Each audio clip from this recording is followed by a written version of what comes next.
Welcome to our channel. Today we how to disable OpenEVSE Cloud Dashboard Notifications, complete guide step by step clearly. To disable OpenEVSE Cloud Dashboard Notifications, begin by opening your web browser. Navigate to the OpenEVSE Dashboard login page. Enter your credentials to access your account. Once logged in, locate the Settings or Preferences menu. Click on the Settings icon or link.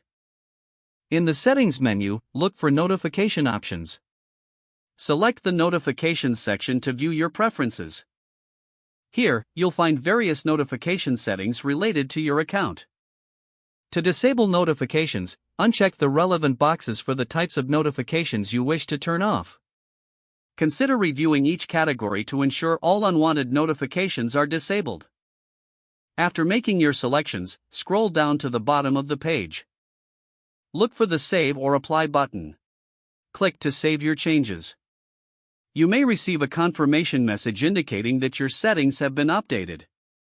To ensure the changes were successful, navigate back to the Notification section. Verify that the unwanted notification options remain unchecked.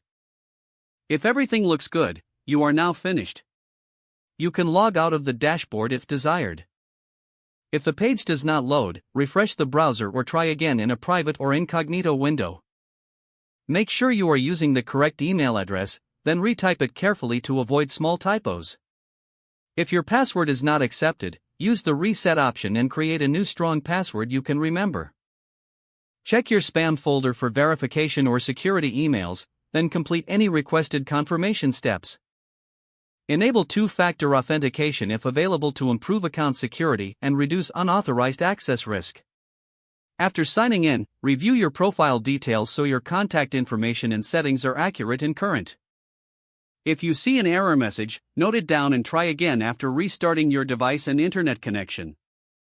Log out when you finish, especially on shared devices, to keep your account and payment information secure. If the page does not load, refresh the browser or try again in a private or incognito window. Make sure you are using the correct email address, then retype it carefully to avoid small typos. Don't forget to like this video and subscribe to our channel for more step-by-step tech guides.